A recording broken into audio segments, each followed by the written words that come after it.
Hi everyone, and welcome to TLDR Video Week 3. The objectives this week is looking at the difference between absolute versus relative paths and why you should care.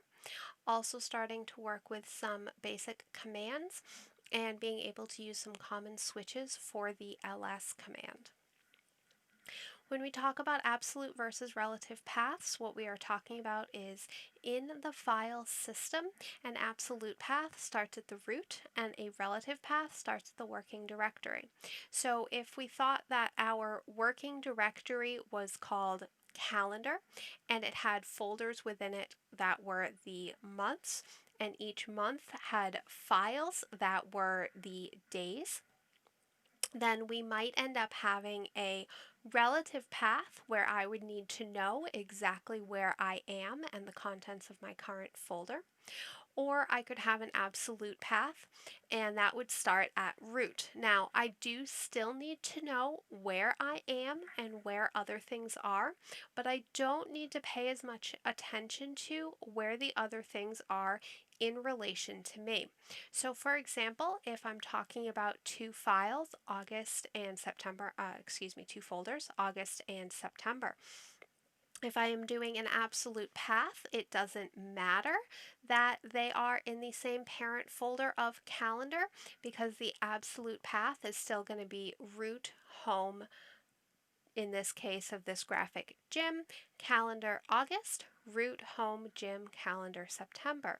Now, if I was going to do a relative path, I want to take into account my working directory. So if the directory that I'm currently in is calendar, then I can just look in my current directory for August and look in my current directory for September. Some things that will be really helpful for you here is PWD, print working directory, and LS. This will help you figure out where you are, what the absolute path to where you are is, and the contents of your current folder. One of the things that you can do to get more comfortable with your system is work on mapping out your system. What you are seeing on the graphic here is an example of a root directory and some commonly seen files such as bin, dev, etc, and home, but you can actually do a map of your system so that you can start figuring out what you have, what you can see. If you are working on the CIS server, by default, you really don't have much, but you can create things, and part of the lab will be creating files and folders.